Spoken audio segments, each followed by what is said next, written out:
In 2026, Africa as a continent will host the first Pan-African Architecture Biennale. And the Pan-African Biennale was born with the intention of not being a recipient anymore of what architecture is, but actually reclaiming a space that has always been African, but that now is become imperative for the continent to getting that space. For too long, I believe we have been the periphery of the discourse, the recipient of what is good, what is bad, what is that is happening within the continent. But the Pan-African Biennale aimed to actually share to the world that African create, African share knowledge, and African, after all, was the center of life. And if Africa was the center of life, architecture was the first language of existence, and that was African. Africa has been always portrayed and defined through the lens of colonialism, exploitation, political instability, migration, and all of this narration has been done by defining and describing a very small part of the history of the whole continent, which is started with the scramble of Africa, if we want to. However, that is one chapter of 1,000 of years old of history of populations, community, movement of people. And I think what is fundamental through the Pan-African Biennale is actually sharing these other stories through the lens of Africans, through the lens of the people that works and live in those environments, but more importantly, to also highlight that history is different when told by the people that are actually part of that story. So with this Biennale, we aim into shifting that discourse and ultimately to shift the center of what is the global discourse of Africa. By 2050, 1 out of 4 people in the world will be Africans, which simply means that the continent cannot be excluded by any conversation that involves humankind. The Pan-African Biennale challenged the pure conception of African architecture. I do not believe that African architecture exists. Actually, I do not think that no one should refer to what is happening about architecture within the continent of Africa as African architecture, because Congo is not Morocco, Morocco is not Cape Verde, and Cape Verde is not Ethiopia. Each one of these places has different communities, different architectural practices. The continent has more than 3,000 languages, a different, an infinite group of people that are diverse to each other, 8 climate zones, materials that variated from stone, coral stone to the coastline of the Indian Ocean all the way to the earth architecture of Mali. So with this presence of 54 partitioners, each one from one of these 54 countries will represent the entirety of the continent. But why Pan-African, I think, is very important, because Africa contributed to the history of the world. For the good, in the bad part of the history, from contributing to writings and history like De Moi, all the way to the history of trade with the Indian Ocean, and from Oman and India all the way to slave trade, but also the adventurer, the explorer. And I think the Pan-Africanism as a movement, as intended as a movement, wanted to create unity in that sense. And as every movement, move and change and shift with years. And this portion of the movement that architecture, the Pan-African Biennale aimed to do, is exactly to reconnect the people and highlight the fact that the African contributions has been enormous, from the diaspora to the writers to, of course, architecture as well.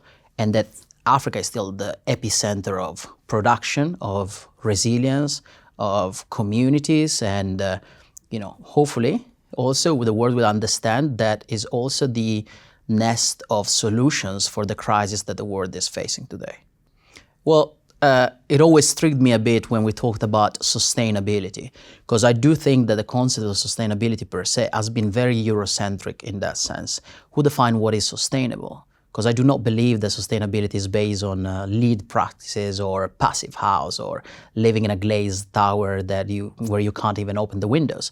But then why is that considered sustainable, but the earth construction in a rural village in Ghana where people build from the soil, live in symbiosis with nature and animals, and don't almost create any sort of negative emissions, why is that not considered sustainable? And also think about the fact that Africa contributes to only 3 to 4% of global emissions, right? But yet is one of the most affected continents by climate change. So it is, again, the recipient of the bad decision that the global north took under their belt.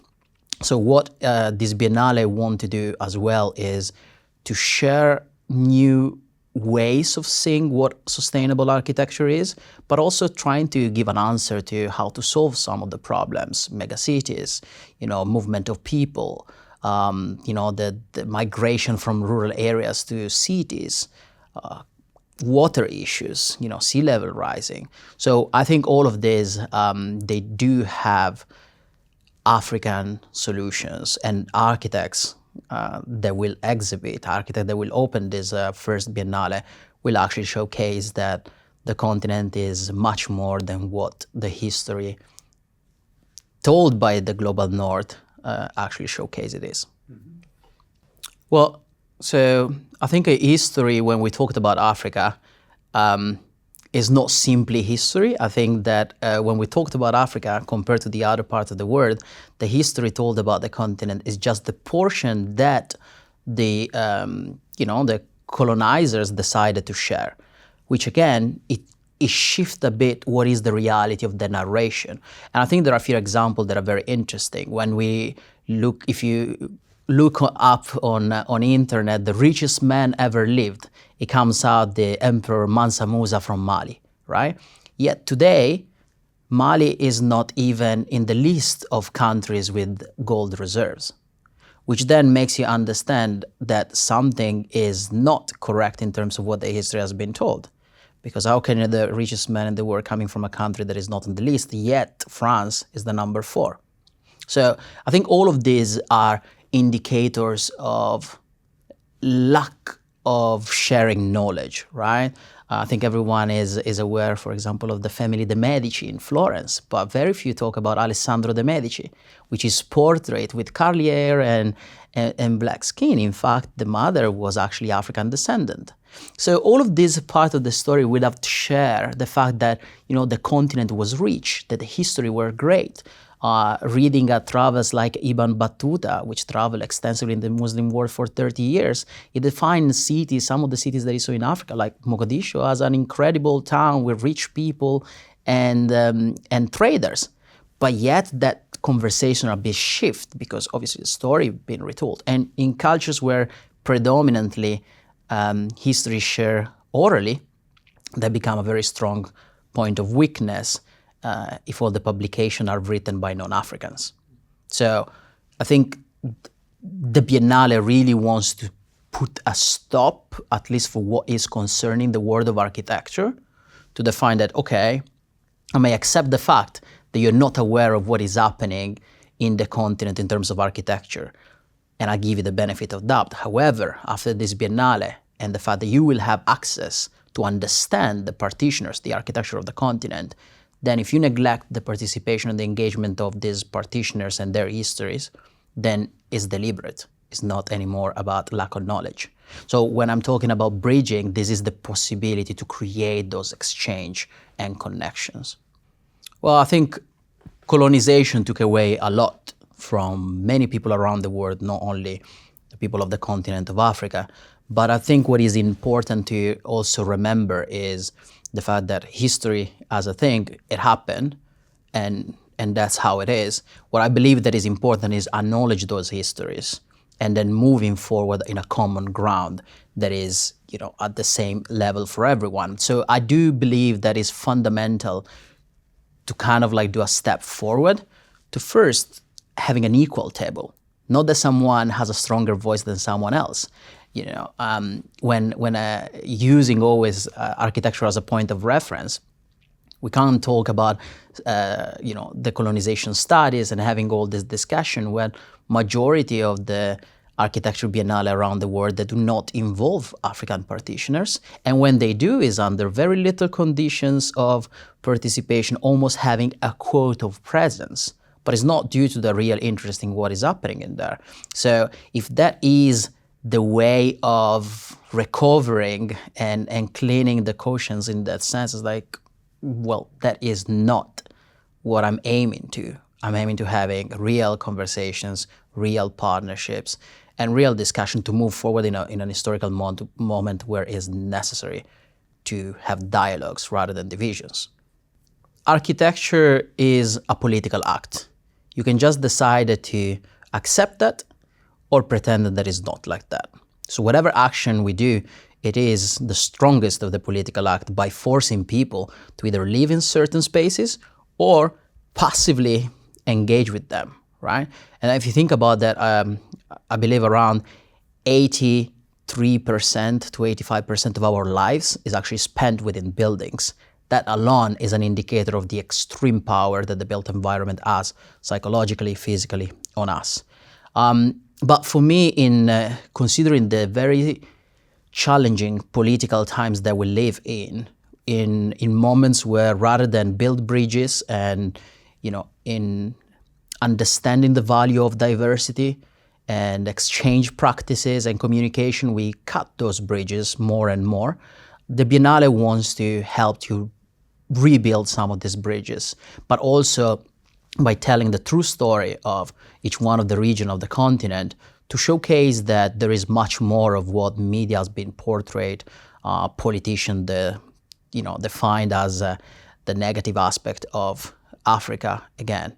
But I believe also that beside the intent of talking about architecture, right? Architecture is, it's at the end of the day is materiality, but it is the intellectual package that comes with the built environment.